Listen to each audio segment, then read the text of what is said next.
Welcome back, everyone, and thank you for staying with us. This has certainly been a year of change and perhaps the start of new rivalries for the Missouri Tigers as they have joined the Southeastern Conference. Again, that announcement came just about a year ago this weekend, in fact.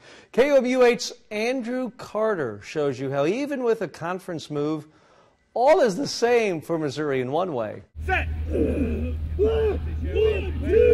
It was a beautiful November afternoon in Columbia, while Mizzou football played in Florida, continuing its life in a new conference. 496-721 Rhino! Here on the pitch, Mizzou Rugby kept a tradition alive. And it's nice to have a rivalry like that because going to the SEC, we don't really have that set rival, so it's nice to keep traditions alive, and that's what rugby's all about. M-I-Z-C-O-U!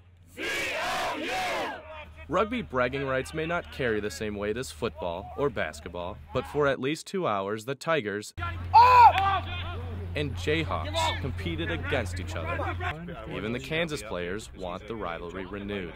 As far as the game goes and the tradition and the history, I mean, it doesn't get any better than that. And that schedule will not be as complete without the KU-Mizzou rivalry. Rugby is a physical game, but like the border war, it has history and traditions, no matter the opponent. It's always a really hard-fought game. It's always a lot of fun. And the thing with rugby is no matter how big of rivals you are, you always have a social after the game, have fun together, barbecue. So we always love having them coming around. It's such a good history. We wanted to keep that going.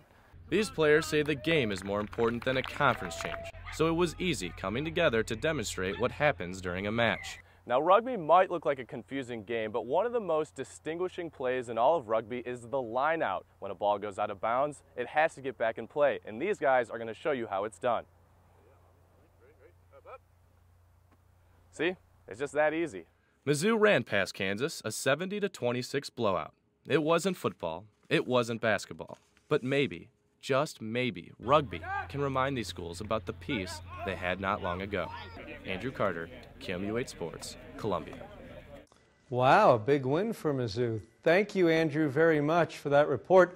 The Missouri Rugby Club will play its next game against Lindenwood on Saturday, and you can catch the Tiger rugby team in action at Epple Field. And how about the action this season for the Christian